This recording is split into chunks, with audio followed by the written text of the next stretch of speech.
ভোরবেলা শিশিরে ভেজা সবুজ কর্ডুইড লতা। গ্রামের মানুষ অত্যন্ত যত্ন সহকারে এগুলো তুলে ঝুড়িতে ভরে। প্রতিটি ডাল ভালো করে ধোয়া হয়।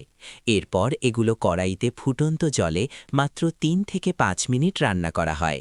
তারপর এগুলো ছেঁকে নিয়ে পেশা হয় এবং ধীরে ধীরে তৈরি হয় ঘন সবুজ ও আঁশযুক্ত পেস্ট। এই পেস্টটি আটার সাথে মিশিয়ে কিছুক্ষণ রেখে দেওয়া হয়। সময়ের সাথে সাথে এর রং হালকা হয়ে যায় এবং এটি নিজে থেকেই আকার নিতে শুরু করে। এবার পালা পুর ভরার। টাটকা সবজি এবং নরম পনির গরম কড়াইতে ভাজা হয়। সুগন্ধে সারা ঘর মম করে ওঠে। এই মশলাদার মিশ্রণটি সবুজ আটার স্তরে ভরে হাত দিয়ে ধীরে ধীরে বন্ধ করা হয়। তৈরি হতে এগুলো সবুজ মুক্তোর মতো চকচক করে ওঠে। স্টিম করলে ওপরের স্তরটি হালকা গলে যায়, রং কিছুটা গাঢ় হয় এবং ভেতরের স্বাদ বাইরে ফুটে ওঠে।